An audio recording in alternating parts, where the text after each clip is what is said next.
I spent 10 years building a life with you, and it turns out you're more rotten than a century-old septic tank. The first thing you learn about fixing houses is how to spot rot. Wood rot, foundation rot, pipe rot, it all has the same stink.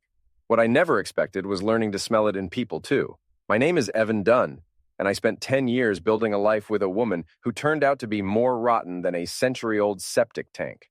But here's the thing about being a contractor in small-town New England.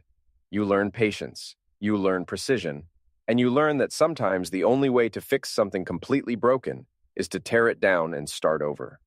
This is the story of how I tore down my cheating wife's perfect little world, piece by piece, until there was nothing left but the stink of her own choices. Evan, for God's sake, put that beer down.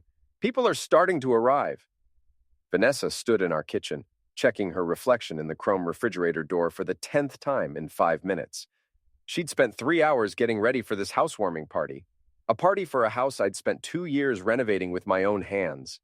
Every beam, every tile, every piece of crown molding had been cut, measured, and installed by me.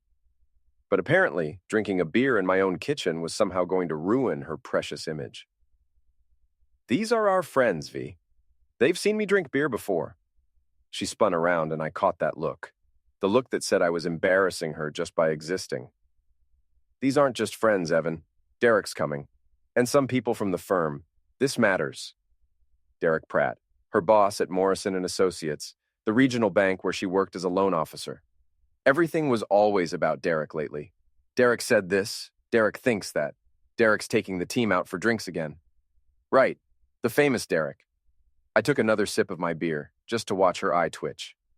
Can't wait to meet the guy who's been keeping my wife at the office until 10 every night. It's called having ambition, something you might not understand. Her voice had that sharp edge that could cut glass. Some of us want more than just swinging hammers for the rest of our lives. The doorbell rang before I could respond, which was probably for the best. I'd learned to pick my battles with Vanessa, and tonight wasn't the night for a war. The next 2 hours were a blur of forced smiles and small talk. Our house filled with Vanessa's colleagues, neighborhood couples, and a few of my construction buddies who looked as out of place as I felt. Everyone kept complimenting the renovation work, but Vanessa had a way of deflecting the praise. Oh, Evan did most of the manual labor, but I handled all the design choices and coordination, she'd say with that perfect smile. Men are so good with their hands, but they need a woman's eye for the details, you know? I watched her work the room, playing the gracious hostess. She was good at it. I'd give her that. Beautiful, charming, with just enough vulnerability to make people want to protect her and just enough confidence to make them respect her. It's what had attracted me to her 8 years ago when we met at a bar in downtown Hartford. Back then, I thought I was the luckiest guy in the world. You must be Evan. I turned to find a man about my age extending his hand. Expensive suit, perfectly styled hair, watch that probably cost more than my truck. This had to be Derek. Derek Pratt, he said, confirming my suspicion. His handshake was firm but brief, like he was afraid my calluses might be contagious. Vanessa's told me so much about you. All good, I hope. He laughed, the kind of laugh that doesn't reach the eyes. She says you're very practical, good with your hands. The way he said it made it sound like a disease. Must be nice having a hobby that pays the bills. Hobby. 20 years in construction, my own successful business, and this guy calls it a hobby. Yeah, well, someone's got to keep the lights on while Vanessa pursues her dreams. I kept my voice level, but something must have shown in my face because Derek's smile faltered slightly. Speaking of which, he said, recovering quickly, we should discuss that promotion opportunity we talked about. Vanessa has real potential. With the right guidance, she could go far in this industry. Right guidance. From him. I'd heard enough.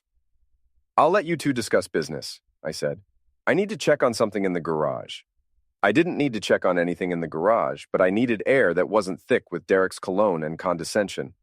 I grabbed another beer from the cooler and stood in my driveway, looking up at the house I'd rebuilt from the foundation up.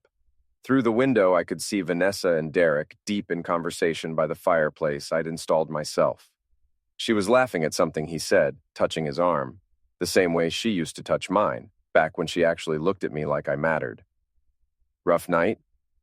I turned to see my sister Casey walking up the driveway. She worked nights at the Hartford Courant, covering local politics and crime. Most people underestimated Casey because she was small and looked younger than her 32 years, but she had a way of getting people to tell her things they probably shouldn't. "Vanessa's boss is here," I said. "Real charmer." Casey glanced through the window and wrinkled her nose. "The guy in the suit that costs more than my car? Let me guess. He's been mentoring your wife?" Something like that. "Want me to do some digging? I've got sources at most of the banks around here. Might be interesting to see what kind of mentor he really is." I was about to say no when I heard laughter from inside. Vanessa's laugh, bright and genuine in a way I hadn't heard directed at me in months. Through the window, I watched Derek lean close to whisper something in her ear. She blushed. "Yeah," I said. "Yeah, maybe you should." The party wound down around 11. Derek was one of the last to leave, making a point of shaking my hand again and complimenting my craftsmanship in that tone that made everything sound like an insult. "We should have you over to my place sometime," he said. "I'm having some work done on my lake house. Maybe you could take a look. Give me some advice?" "I'd love to," Vanessa said before I could respond. "Wouldn't we, honey?" I smiled and nodded, because what else was I supposed to do? But something about the way they looked at each other made my skin crawl. After the last guest left, I started cleaning up while Vanessa disappeared upstairs to change. I was loading glasses into the dishwasher when I heard her iPad chime with a text message. She'd left it on the kitchen counter, screen still lit. I almost didn't look. Should have just minded my own business and finished cleaning up. But the preview showed Derek's name, and before I could stop myself, I was reading. "Thanks for a wonderful evening. You looked absolutely stunning tonight. Can't stop thinking about our conversation. D." My hands started shaking. I set down the glass I was holding and swiped to see more of the conversation. "You're sweet. I had fun too." Evan seemed a little tense, though. He's probably intimidated. Not everyone can appreciate a woman of your caliber. You deserve so much more than this, I know. Sometimes I wonder what I was thinking, settling down so young. There's a whole world out there I've never experienced. Say the word and I'll show you that world. Starting with the lake house this weekend. Natalie said she'd cover for you. My vision blurred. Natalie was Vanessa's best friend, her maid of honor at our wedding. Apparently, she was also helping coordinate my wife's affair. I kept reading, each message a knife twist in my chest. Plans for romantic weekends, complaints about my lack of ambition, detailed descriptions of what they wanted to do to each other once they got some privacy. The worst part? The way Vanessa talked about me like I was some kind of charity case she'd outgrown. Like the 8 years we'd spent building a life together meant nothing. "I feel terrible sometimes," she'd written. "He's such a simple man. He tries so hard to make me happy, but he just doesn't understand what I need." "You don't owe him anything," Derek had replied. "You've given him the best years of your life. Time to start living for yourself." I heard footsteps on the stairs and quickly put the iPad back where I'd found it. Vanessa came down in silk pajamas, her makeup washed off, looking younger and more vulnerable than she had all evening. "Thanks for cleaning up," she said, kissing my cheek. "I'm exhausted. What a night." I looked at her, really looked, trying to find some trace of the woman I'd fallen in love with. But all I could see was a stranger who'd been lying to my face while planning to destroy everything we'd built together. "Yeah," I said. "What a night." She went to bed while I stayed downstairs, staring at the ceiling and listening to her breathe.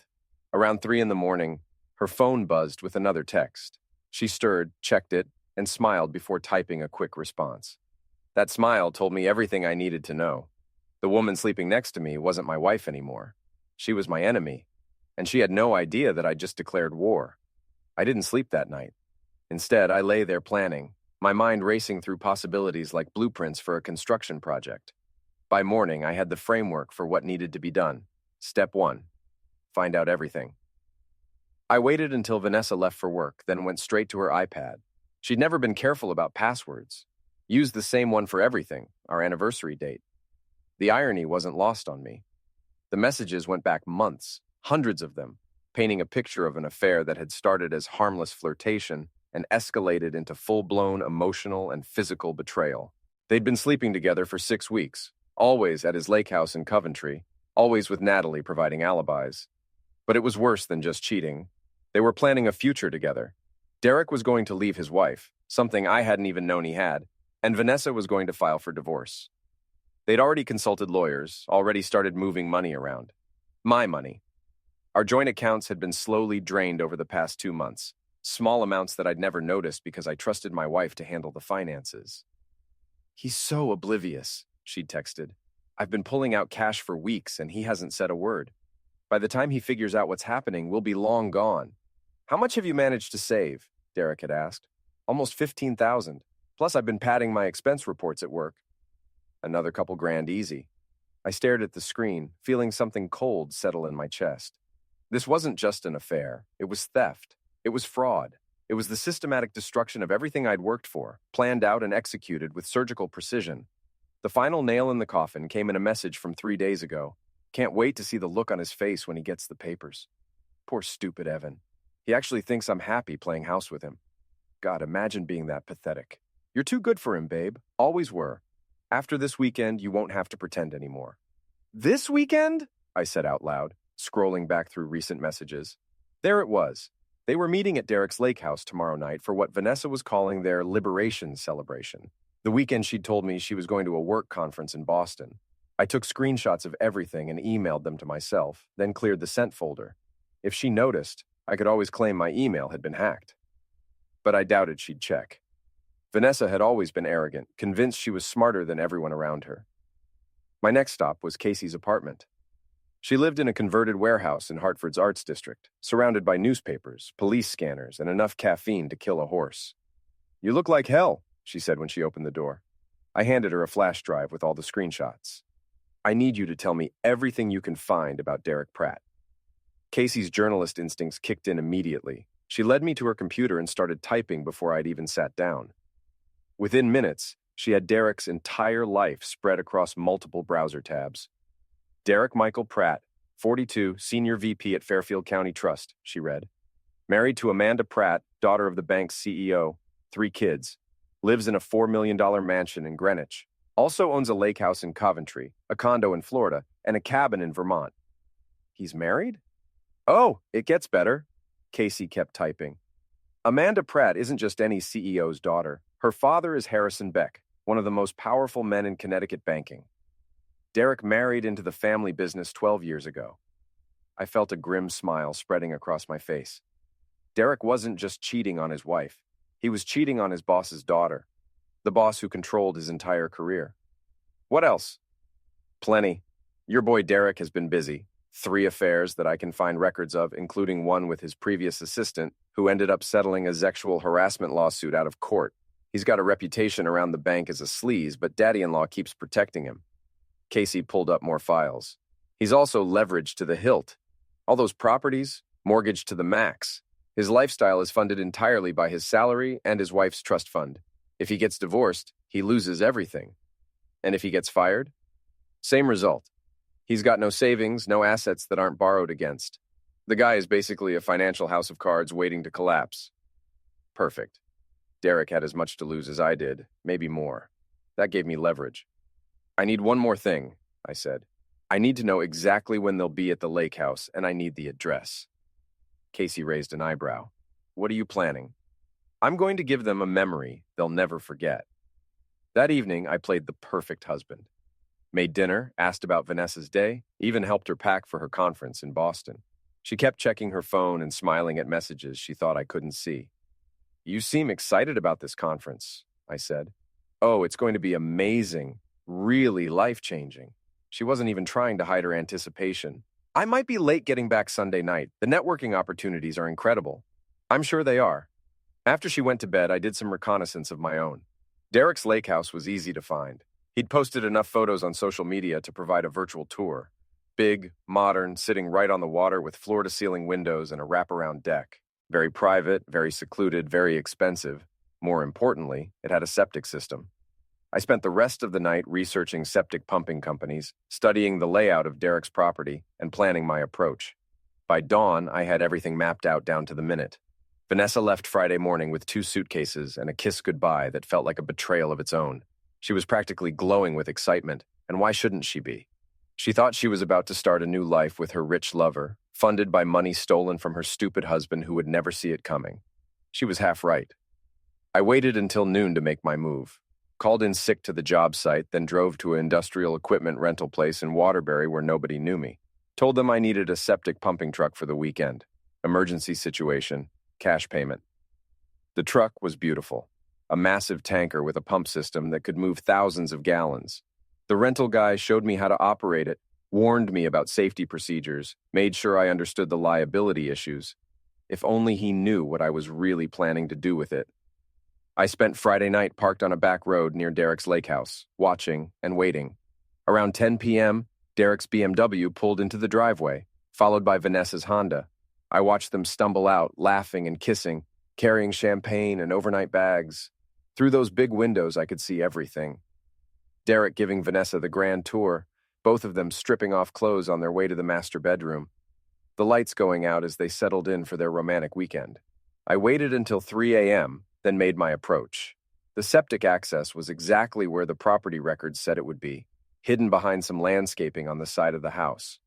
I backed the truck up as close as I could get, unreeled the hose, and connected it to the pump intake. Then I fed the other end through an open window on the ground floor.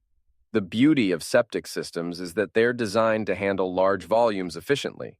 The pump on the truck could move 500 gallons per minute, and Derek's septic tank held about 2,000 gallons of liquid waste. I turned on the pump and watched it work. The smell hit first, a thick, choking stench that would penetrate everything it touched. Then came the sound, a horrible gurgling as thousands of gallons of human waste flooded into Derek's perfect lake house. I recorded everything on my phone, the pump running, the waste flowing, the beautiful house slowly filling with liquid nightmare.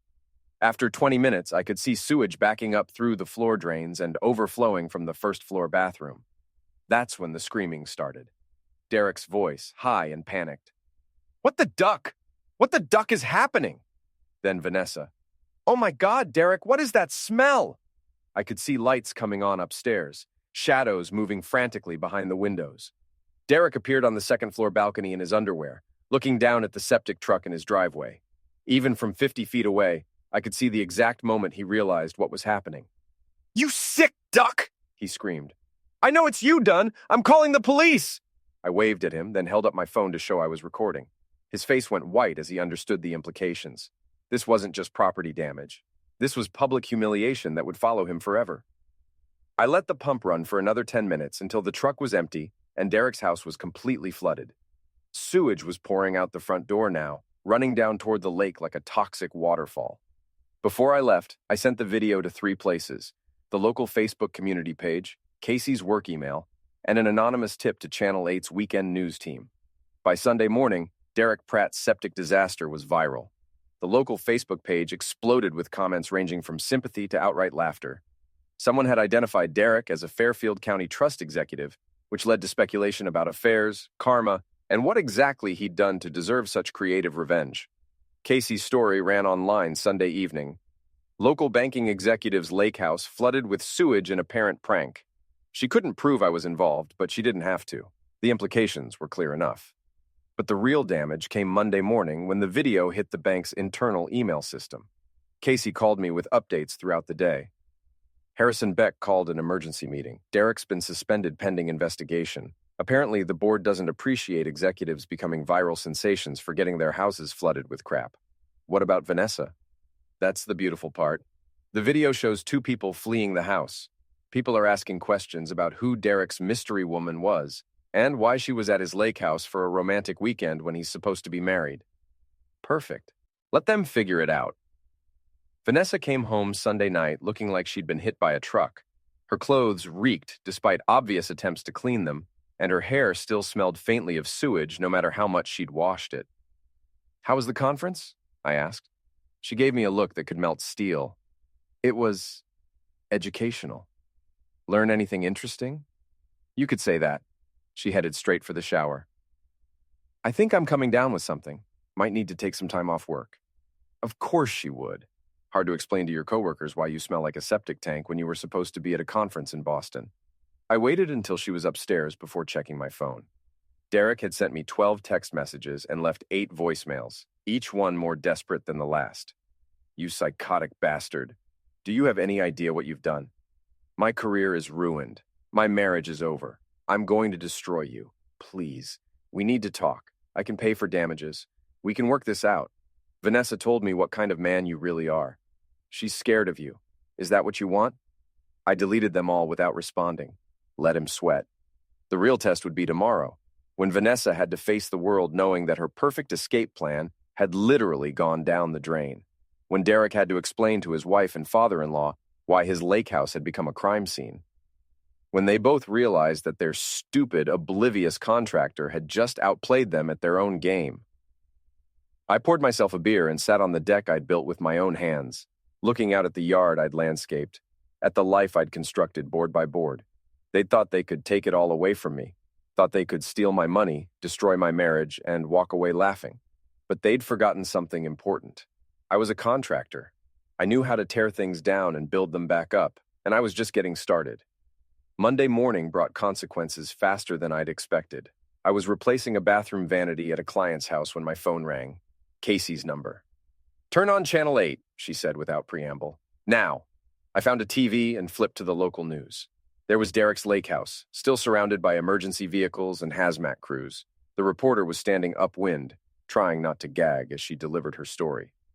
Environmental officials say the cleanup could take weeks and cost upwards of $50,000. The homeowner, Derek Pratt of Fairfield County Trust, was not available for comment, but sources tell us he was not alone when the incident occurred. The camera panned across the property, showing septic trucks, professional cleaning crews, and enough police tape to wrap a football field. In the background, I could just make out Derek's BMW, still parked in the driveway, probably contaminated beyond repair. "It gets better," Casey said. "I just got off the phone with my source at the bank. Derek's been fired. Not suspended, fired. Effective immediately." "What about his wife?" "Amanda Beck filed for divorce this morning.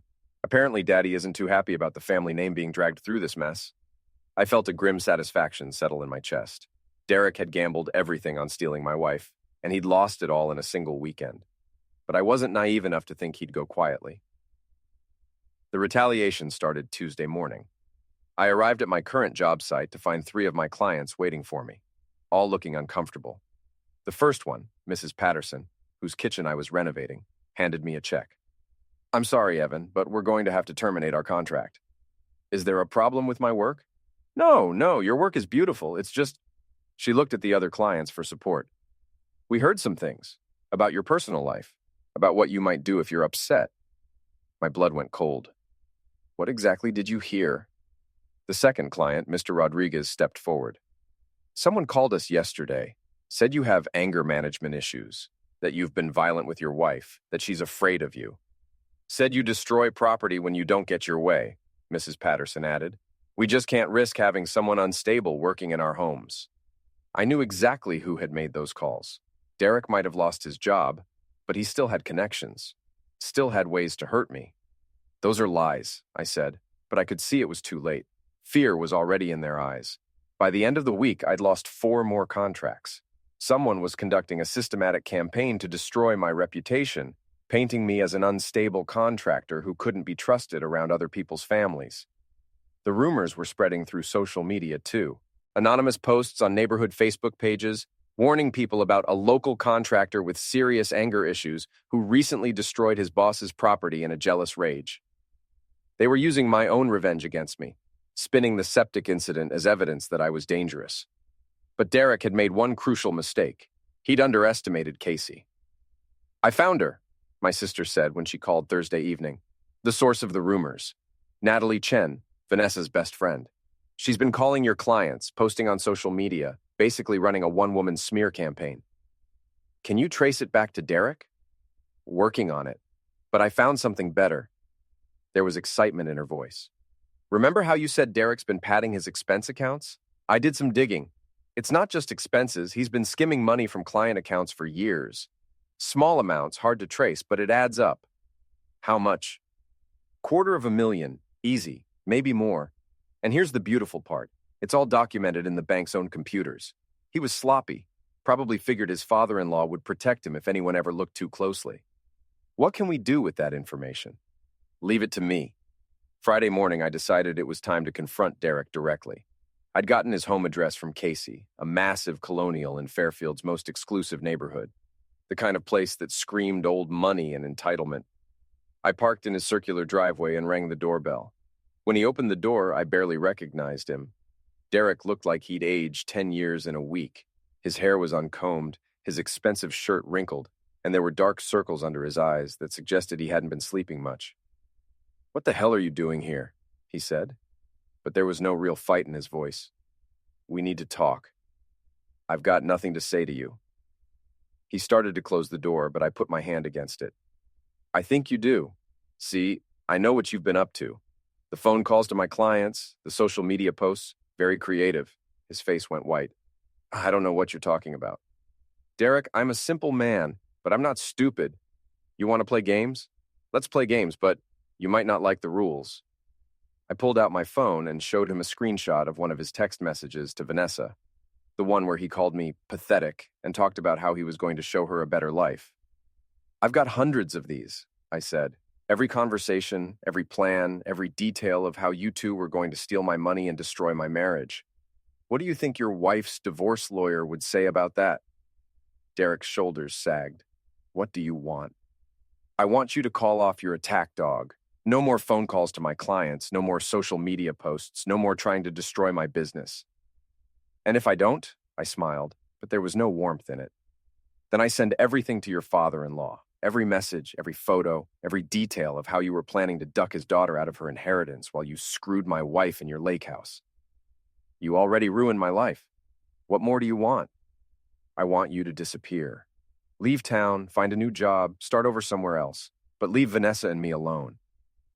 Derek laughed, but it sounded more like a sob. "You think Vanessa's going to stay with you after all this? She hates you, Evan.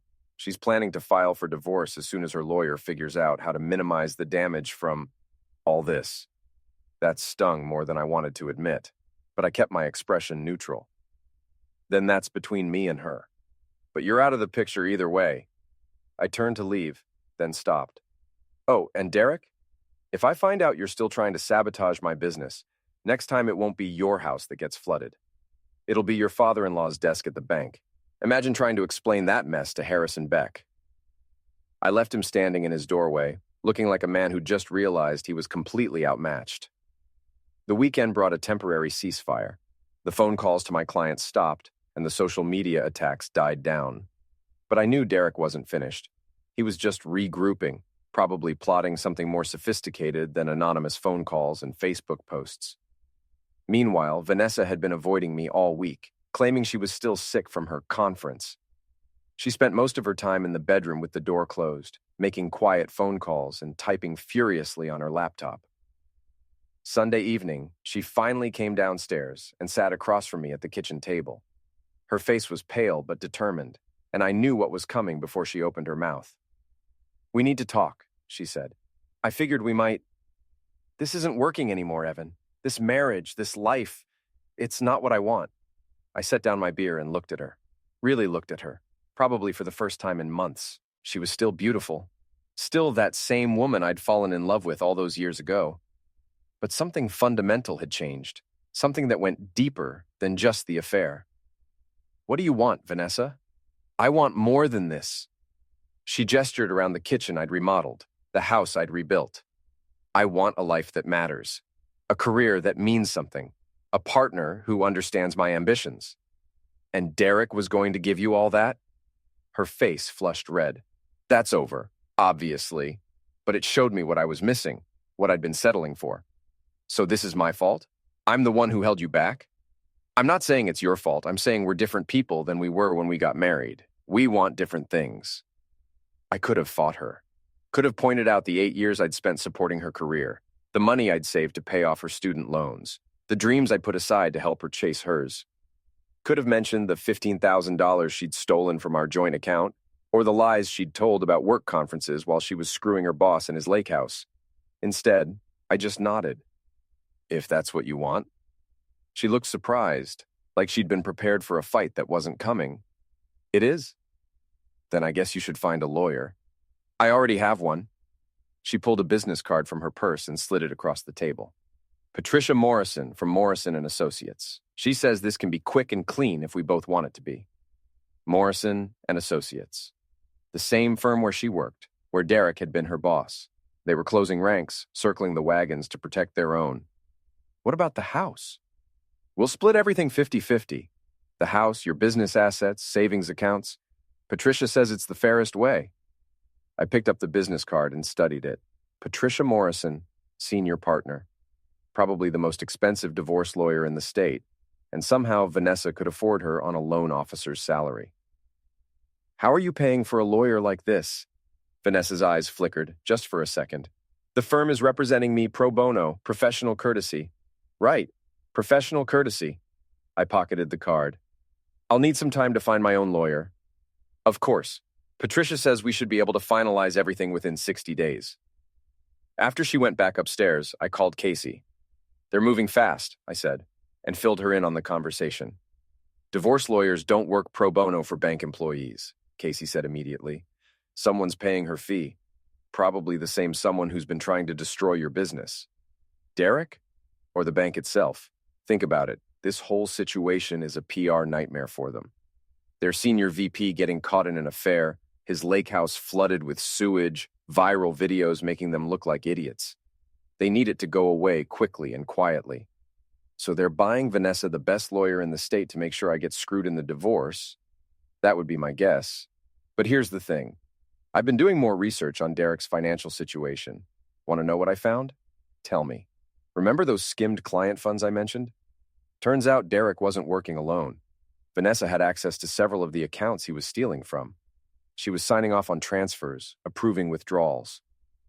My grip tightened on the phone. She was part of it. Up to her neck. I found records going back 2 years. They weren't just having an affair, they were running a scam together.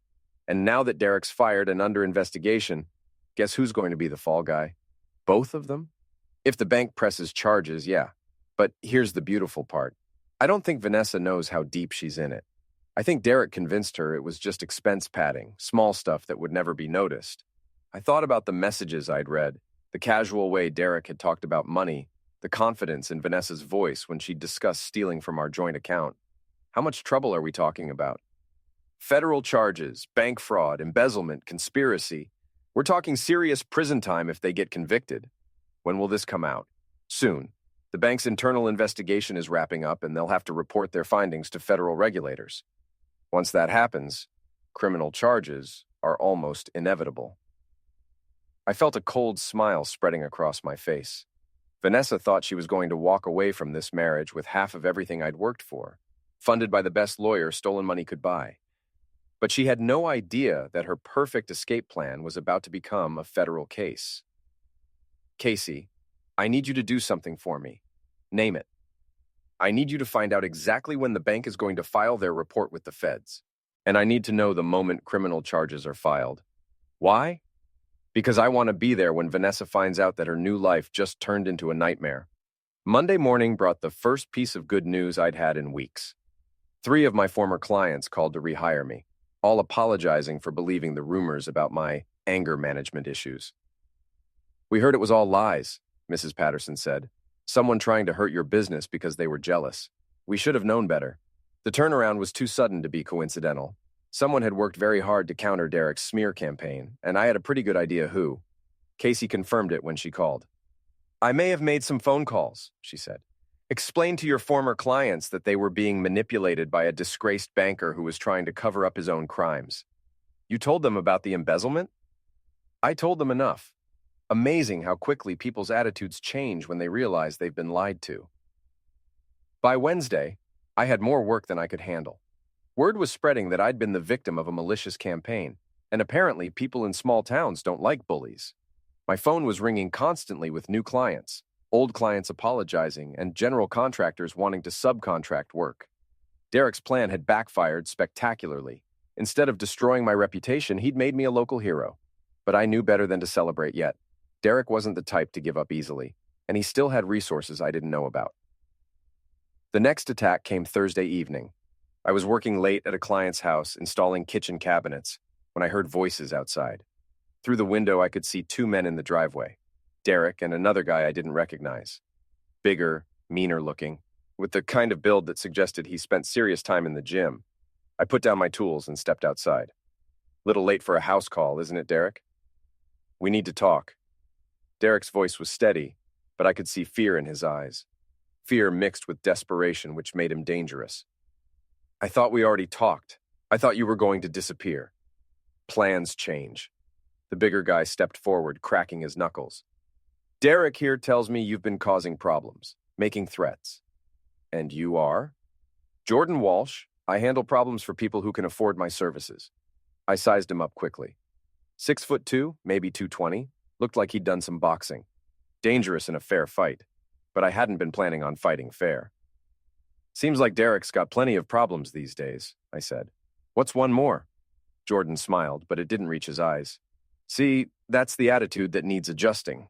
Derek's trying to rebuild his life, and you keep making that difficult. Maybe he should have thought about that before he decided to duck my wife. Water under the bridge, Derek said quickly. Look, I'm willing to make this right. I can pay you for the damage to the lake house, maybe help with some of your business expenses, but I need you to back off. I almost laughed. You're broke, Derek. Your wife cleaned you out, your job's gone, and from what I hear, you're about to have much bigger problems than me. Derek's face went white. What do you mean? I mean, the FBI doesn't like it when bank executives steal from client accounts, especially when they do it for years. Jordan looked confused, but Derek understood immediately. His shoulders sagged like all the fight had gone out of him. How did you... I'm a simple man, Derek, but I've got smart friends. Did you really think you could steal $250,000 and nobody would notice? It wasn't stealing, Derek said desperately. It was borrowing. I was going to pay it back. With what? Your severance package? I shook my head. You're finished, Derek. The bank knows, the feds know, and pretty soon everyone else will know too. The only question is whether you're going down alone or taking Vanessa with you. Derek's face crumpled. She didn't know. Not about the extent of it. I told her it was just small stuff, padding expenses, but she signed the authorizations anyway. She approved the transfers. That makes her an accessory. Jordan looked back and forth between us, clearly out of his depth. What the duck are you two talking about? We're talking about Derek here being a federal criminal, I said, and you being an accessory to whatever threats you were planning to make tonight. I pulled out my phone and hit record. So, Jordan, why don't you tell me exactly what Derek hired you to do to me?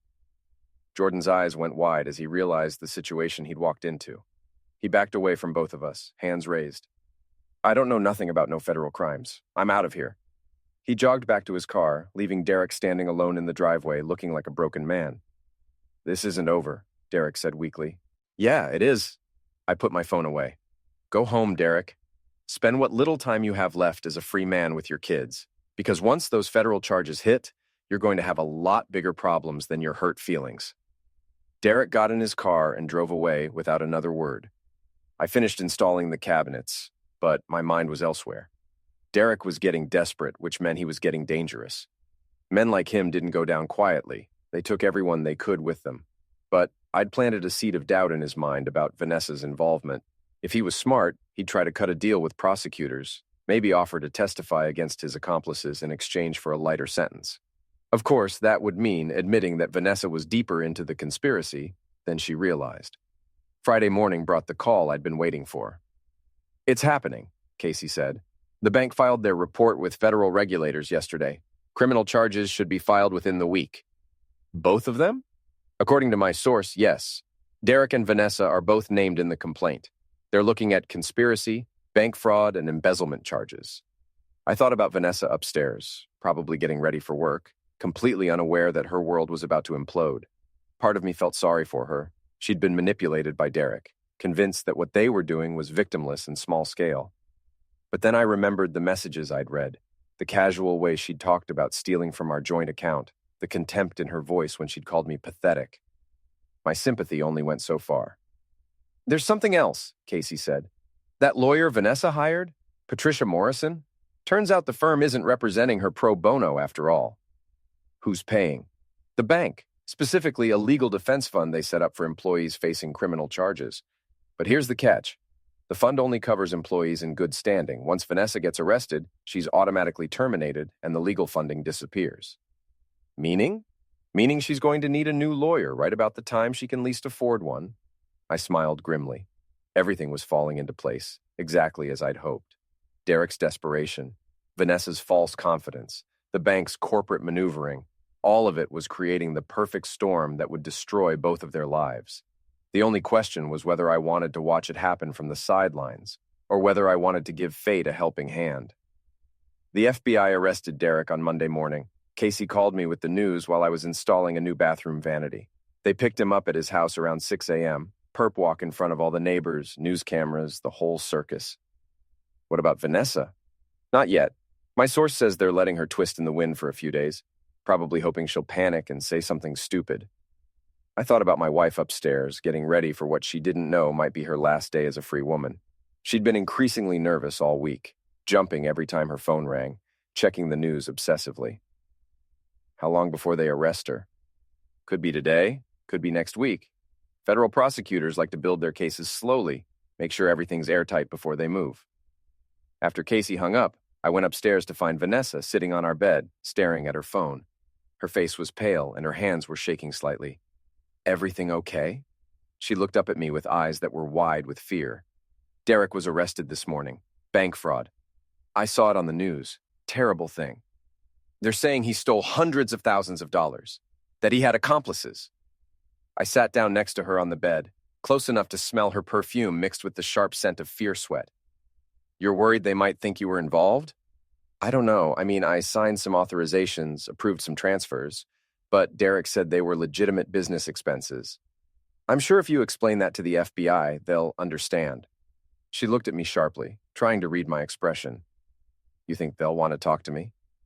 Vanessa, you worked with Derek for 2 years.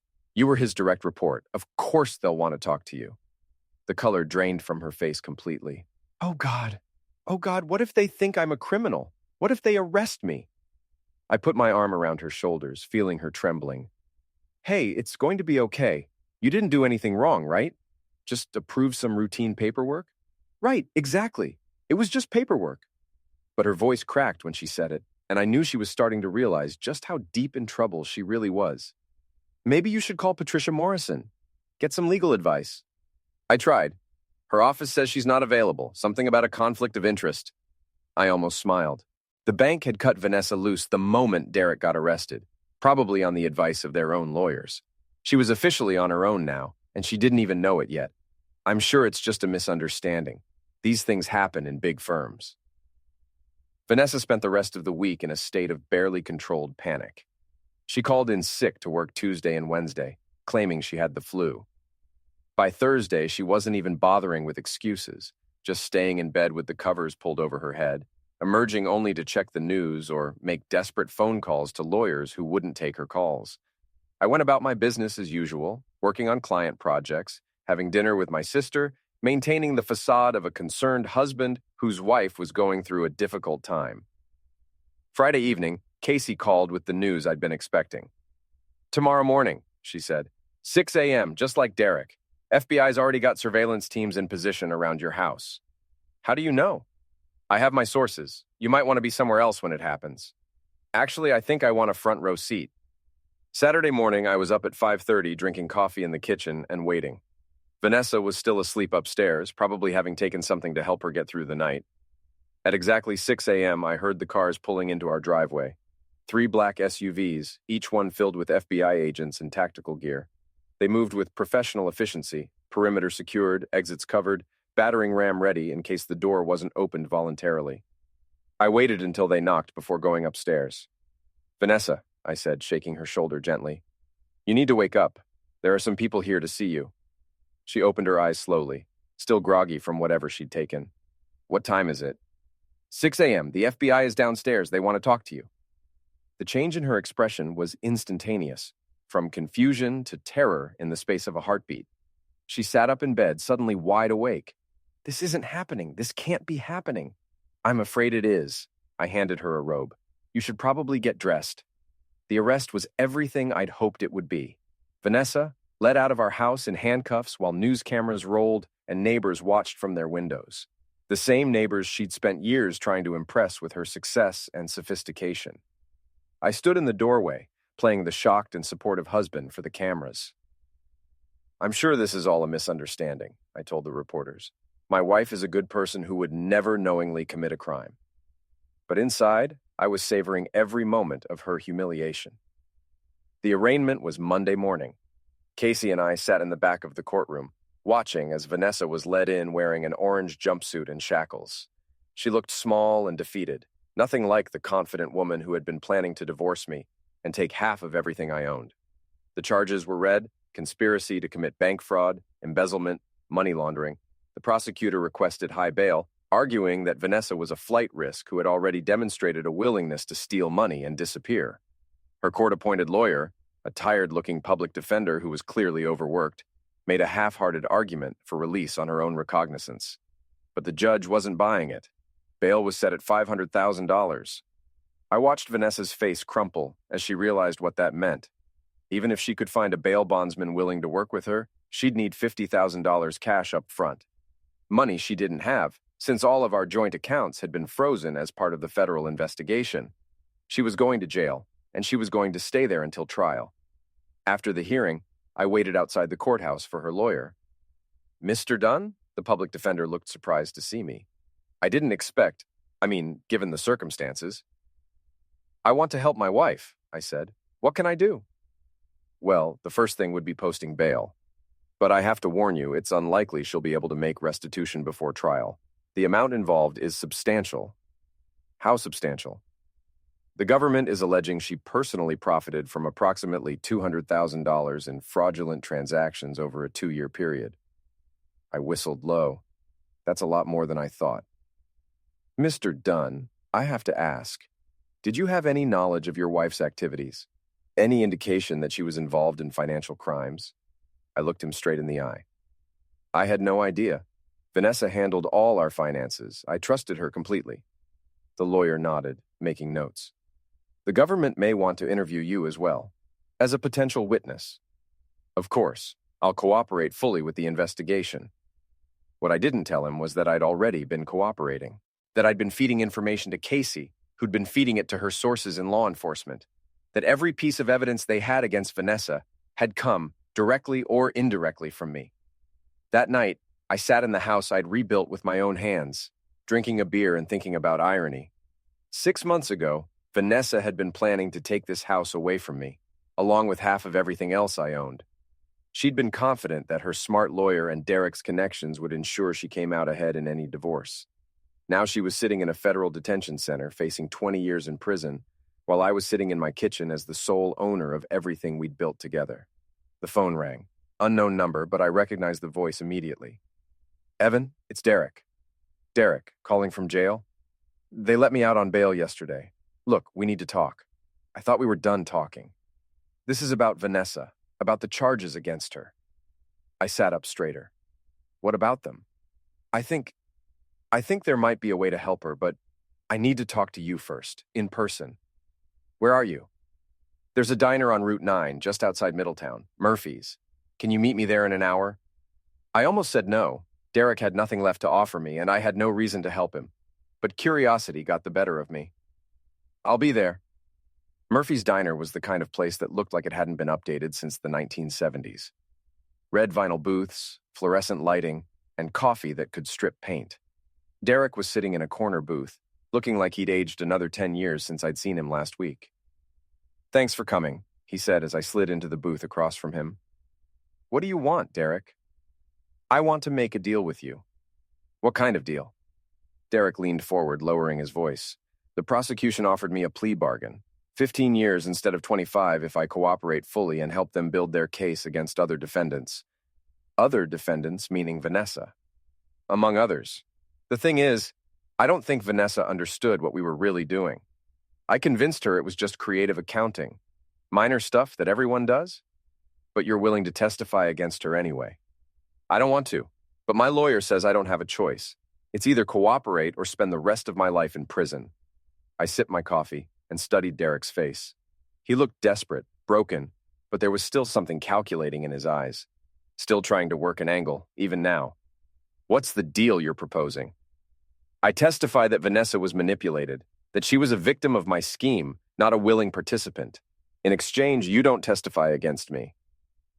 "What makes you think I would testify against you?" Derek smiled grimly.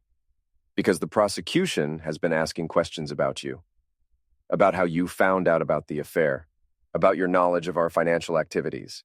They think you might have information that could be useful to their case, such as text messages, photos, evidence of our relationship that could help establish motive and opportunity."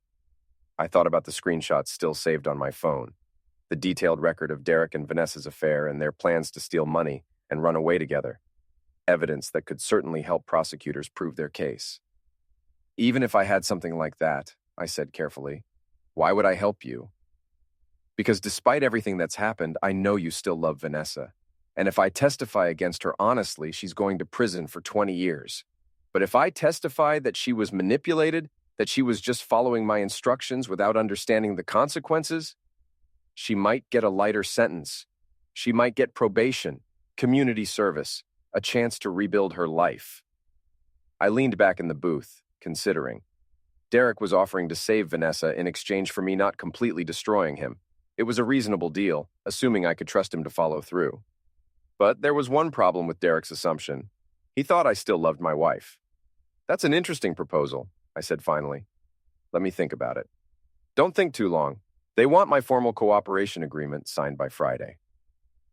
I left Derek sitting in the diner and drove home through the dark New England countryside, past the old stone walls and farmhouses that had stood for centuries. Some of them I'd worked on, restoring foundations, replacing roofs, bringing old structures back to life. But some things, once they're broken, can't be fixed. Some rot goes too deep to cut out. When I got home, I called Casey. Derek wants to make a deal, I said, and explained the conversation. Are you going to take it? What do you think I should do? Casey was quiet for a long moment. 6 months ago, I would have said, take the deal. Help Vanessa, let Derek twist in the wind, move on with your life. And now?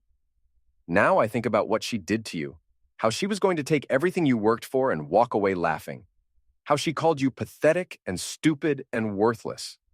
So maybe some people deserve exactly what they get. After Casey hung up, I sat in my kitchen for a long time, thinking about choices and consequences, about Vanessa sitting in a jail cell, probably crying, probably scared, probably finally understanding what Derek had done to her, about Derek, desperate and broken, trying to save himself by sacrificing everyone around him, about justice and revenge, and the difference between the two. By morning, I'd made my decision. I called the prosecutor's office Monday morning and volunteered to testify. Mr. Dunn, Assistant U.S. Attorney Sarah Chen said when I met with her that afternoon, thank you for coming in. I understand you have information relevant to our case against Derek Pratt and Vanessa Dunn. I do. I handed her a flash drive containing every screenshot, every text message, every piece of evidence I'd gathered over the past 6 months. Everything's there. The affair, the planning, the money transfers, all of it. Chen plugged the drive into her laptop and started scrolling through the files. Her eyebrows rose higher with each screen. This is comprehensive. How did you obtain these communications? My wife left her iPad unlocked. I saw suspicious messages and started taking screenshots. And you've had this evidence all along? Why didn't you come forward sooner? I chose my words carefully. I was hoping my marriage could be saved. That maybe if the affair ended, we could work things out. I never imagined it was connected to financial crimes. Chen continued reading, occasionally making notes. According to these messages, your wife and Mr. Pratt were planning to leave town together. Did you have any indication of where they might have gone? The Cayman Islands. Derek had researched banks there, places where they could hide money. And your wife was aware of this plan? According to the messages, yes, she was excited about it. Chen closed the laptop and looked at me directly. Mr. Dunn, I want to be clear about something. This evidence is devastating for both defendants. Your wife's messages show clear knowledge of and participation in the fraud scheme. If you testify to the authenticity of these communications, it virtually guarantees she'll be convicted on all charges. I understand. The defense will likely argue that she was manipulated by Mr. Pratt, that she didn't understand the seriousness of what she was doing. Your testimony would undermine that defense, because the messages show she knew exactly what she was doing. Exactly. Are you prepared for that? For the possibility that your testimony could send your wife to prison for 20 years? I thought about Vanessa in her orange jumpsuit, about the fear in her eyes during the arraignment, about the woman I'd loved for 8 years, who had systematically planned to destroy my life. Yes, I said. I'm prepared for that. Derek's plea hearing was scheduled for Friday. According to Casey's sources, he was planning to testify that Vanessa was an innocent victim who had been manipulated into participating in his scheme. But Wednesday morning, something changed. Derek's lawyer just filed a motion to withdraw the plea agreement. Casey told me over the phone. Something about new evidence that changes the nature of his client's culpability. What kind of new evidence? I'm not sure, but I've got a feeling it has something to do with your conversation with the prosecutor's office. The answer came Thursday evening. Derek called me again, and this time he sounded furious. "You son of a bitch," he said without preamble. "You gave them everything, didn't you?" "I don't know what you mean." "The text messages, the photos, the whole record of our relationship. You've been planning this all along." "I told you I was a simple man, Derek. I didn't say I was stupid." "Do you have any idea what you've done? Those messages make Vanessa look like the mastermind of the whole scheme. She's going to spend the rest of her life in prison because of you. She's going to spend the rest of her life in prison because she decided to steal money and run away with her boss. I just made sure the jury would know about it." Derek was quiet for a long moment. When he spoke again, his voice was different, calmer, more controlled. "You know what? You're right. She made her choice, and now she gets to live with the consequences. Glad we agree on something. But here's the thing, Evan. I'm not going down alone. If I'm going to prison, I'm taking everyone with me, including you." "What are you talking about?" "I'm talking about the septic truck. I'm talking about the systematic destruction of my property. I'm talking about criminal charges for harassment, stalking, and destruction of property." My blood went cold. "You can't prove I was involved in that. Can I? I've got security cameras on my lake house, remember? And guess whose face is visible in the footage, right there operating the pump?" I felt the ground shifting beneath my feet. In all my planning, I'd never considered the possibility that Derek had security cameras at his lake house. I'd been so focused on the septic truck rental records, on making sure I couldn't be traced through official channels, that I'd missed the obvious. "Even if you have footage," I said, trying to keep my voice steady, "it's too late to file charges now. The statute of limitations has been told because I was unable to identify the perpetrator until recently. My lawyer checked. We've got 18 months from the date of discovery to file charges." Derek was right. If he could prove I was the one who'd flooded his lake house, I was looking at felony charges for property destruction. And unlike Derek and Vanessa, I didn't have a team of federal prosecutors interested in making deals. "What do you want?" "I want you to withdraw your cooperation with the prosecution. Tell them you made a mistake, that the evidence isn't reliable. And if I don't, then Monday morning I'm filing a criminal complaint against you, with video evidence. Your little revenge fantasy is going to cost you everything. Your business, your freedom, your future." Derek hung up, leaving me staring at my phone and trying to process what had just happened. In trying to destroy Derek and Vanessa, I had exposed myself to criminal liability that could end my life just as thoroughly as theirs were ending. The hunter had become the hunted. I called Casey immediately and explained the situation. "Crap," she said. "Security cameras, why didn't we think of that?" "Because we were too focused on being clever. Can Derek really prosecute me after all this time? If he's got video evidence, yeah. Property destruction is a felony, especially at that dollar amount. You could be looking at 5 to 10 years. So what are my options?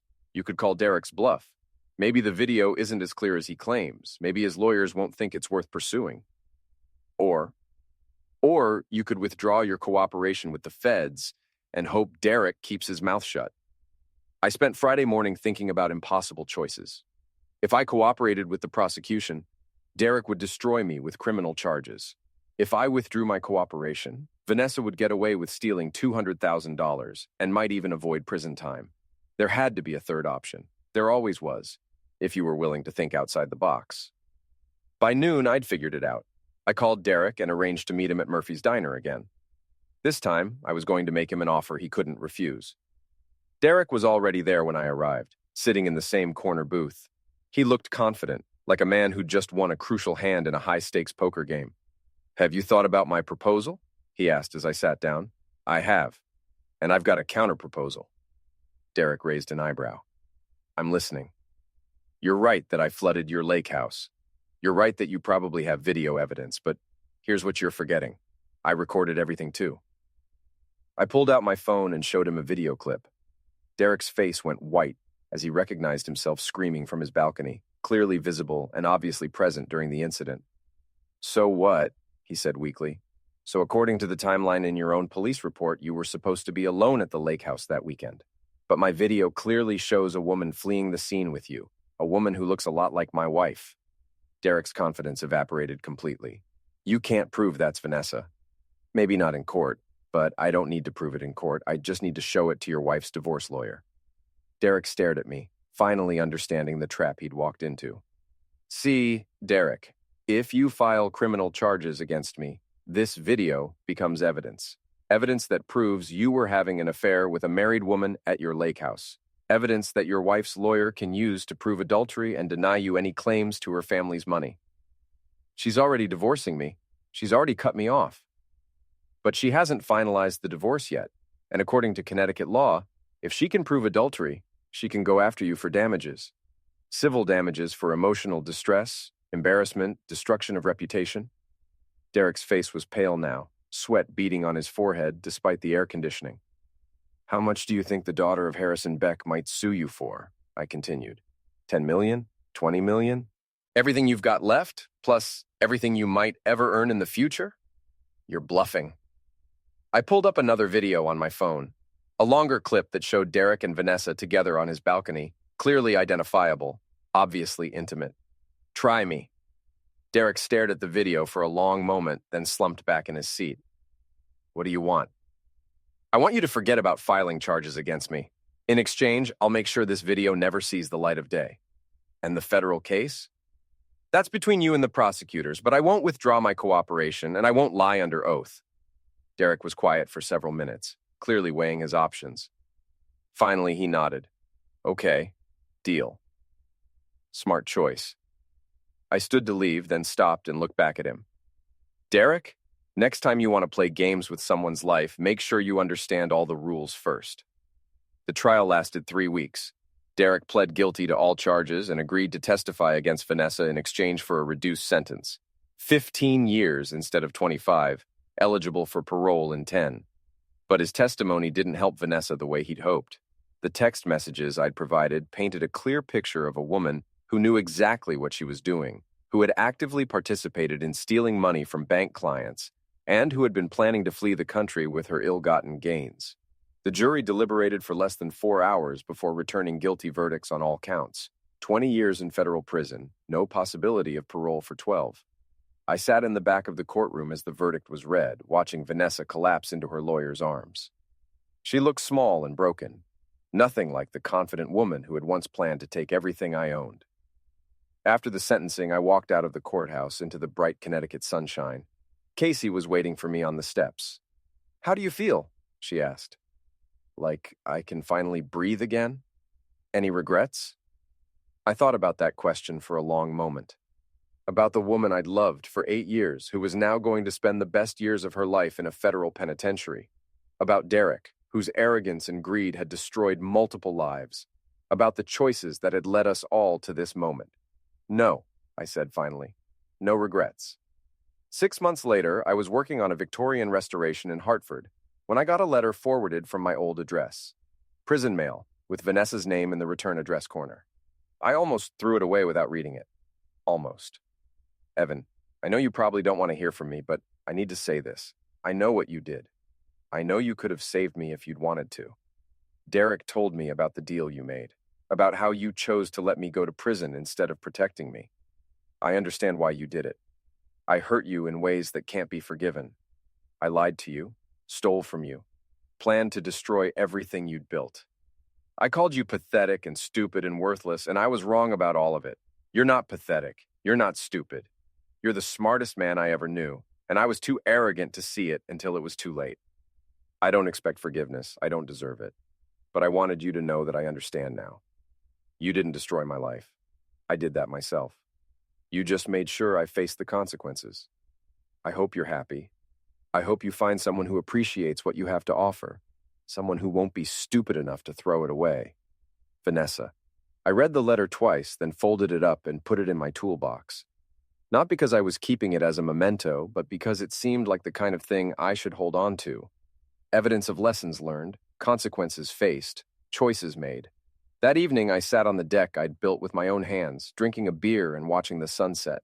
The house was quiet, peaceful, mine. In the distance, I could hear the sound of construction. Someone else building something new, something better, something that would last. I pulled out my phone and deleted Vanessa's contact information. Deleted Derek's number too. Deleted every trace of the people who had tried to destroy me, and ended up destroying themselves instead. Then I opened my calendar and looked at tomorrow's schedule. 3 client meetings, 2 estimates to finish, a kitchen renovation to start. Good, honest work that would pay good, honest money. The kind of life I'd always wanted, finally mine to live without fear of betrayal or theft. I finished my beer and went inside to plan the rest of my life. A life built on solid foundations, with no rot hidden beneath the surface. A life where I would never again mistake someone else's greed for love, or their contempt for respect. A life where the only person who could destroy what I'd built was me, and I had no intention of making that mistake. Derek got out after 8 years. I heard through Casey that he moved to Florida, got a job selling used cars, lived in a studio apartment, and drove a 15-year-old Honda.